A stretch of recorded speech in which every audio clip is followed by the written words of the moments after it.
जय हिंद दोस्तों।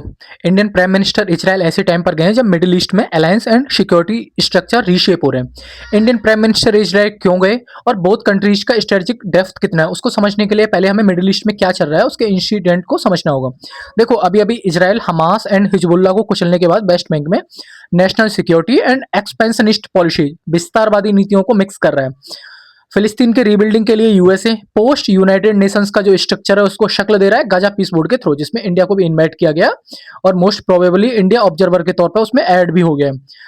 सऊदी ने मुस्लिम नाटो अपना लिया है, जिसको पाकिस्तान का न्यूक्लियर अम्ब्रेला मिलने का उम्मीद है, जिसका लीडरशिप तुर्की कर सकता है, मतलब वो भी शामिल हो सकता है। यूएई सऊदी से अलग राह अपनाकर वो जो कट्टर इस्लाम है उससे थोड़ा दूर जा रहा है और हॉर्न ऑफ अफ्रीका वाला रीजन है उसमें इंफ्रास्ट्रक्चर और इन्वेस्टमेंट कर रहा है। सबसे एक बेहतरीन उदाहरण है इजरायली फॉर्मर पीएम है नेफ्ताली बेनेट।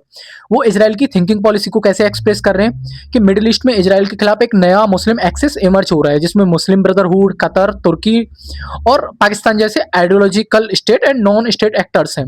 और लास्ट में यूएसए के aircraft carrier Abraham Lincoln and Gerald R Ford Tehran की तरफ तो देख ही रहे हैं, जैसे तेल अबीब और यरूशलेम के स्ट्रेटजिस्ट उत्साह के साथ देख रहे हैं।